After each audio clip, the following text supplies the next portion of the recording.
Bismillahir Rahmanir Rahim. Assalamu alaikum.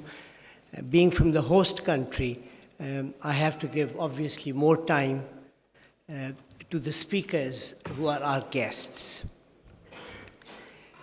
But I will try to put the previous two panels in perspective and put my panel within that context.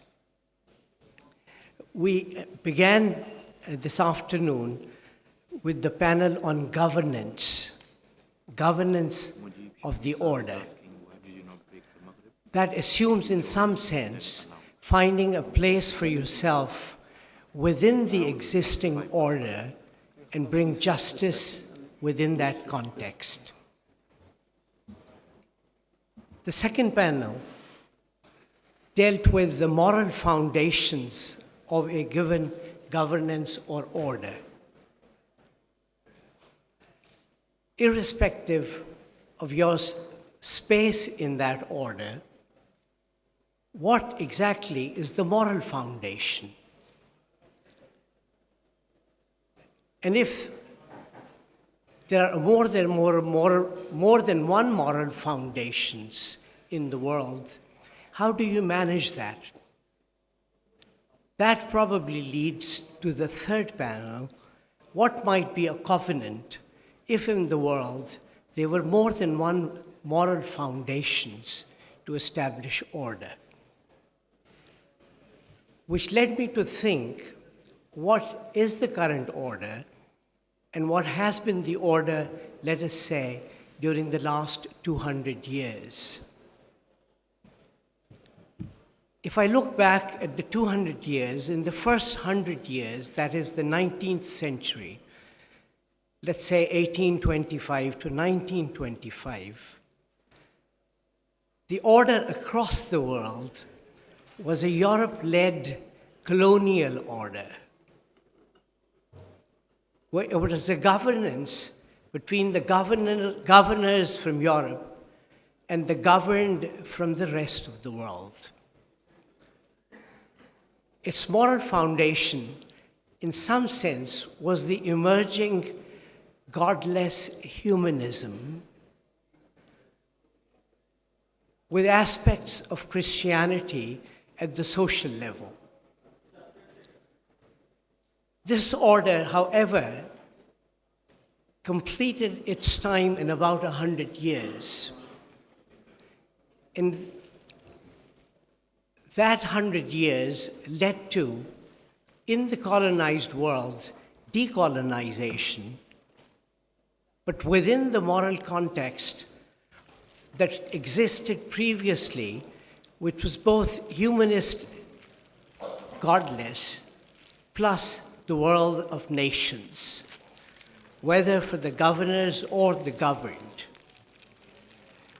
Over the next century, this order changed to what has normally been known as the global liberal order, initially contested, the word liberal also by the socialists, but then becoming the global liberal order. What were the moral foundations and who were at the head of table in the second order in that second century of the 20th century? It was again a Euro-American led order where it had become more clearly humanist atheist order. And in this time, claiming it to be for everyone. It's a covenant amongst people rather than a covenant amongst civilizations as such or moral orders. Our panel deals with a situation not exactly of the present in which Muslims have to find a space within the existing order, but to find space in a future order in which different civilizations are strong enough to say, why don't we have an order in which different civilizations can have a room to make covenant what is common and what is not common. It is in this context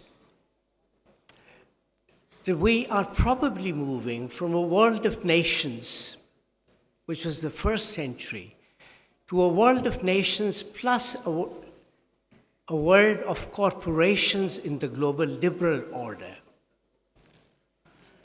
In the global liberal order, it was a covenant between governments and corporations to rule the rest of the world. What was out of the table were civilizations. The corporations also did not have a covenant, and that is why they were seen as the deep government rather than government.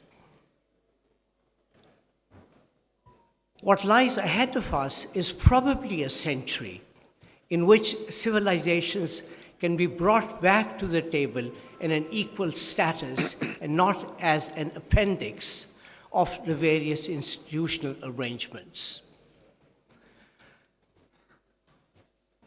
This might be a situation in which the humanist atheism as a civilization in its own might seek recognition, in addition to the more resilient civilizations, which are Islam, Christianity, Hinduism.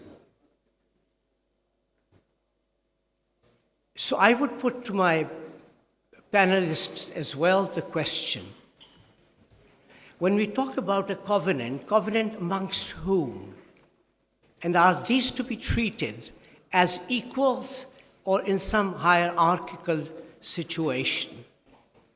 And a covenant amongst nations, or a covenant amongst corporations, or a covenant amongst civilizations, or a global order in which nations, corporations, and civilizations sit at a table in an autonomous fashion across the table and make a covenant amongst themselves about the rights and the responsibilities and the obligations of these three different types of order: a civilization order, a national order, and a corporation or economic order. Since we have several other speakers from other countries, I will now hand over to the speakers. And first of all, it is Dr. Nasser Hamadaush, because our speaker from Bosnia has already spoken and actually had to leave. So our colleague brother from Algeria, Dr. Nasser, please take the floor.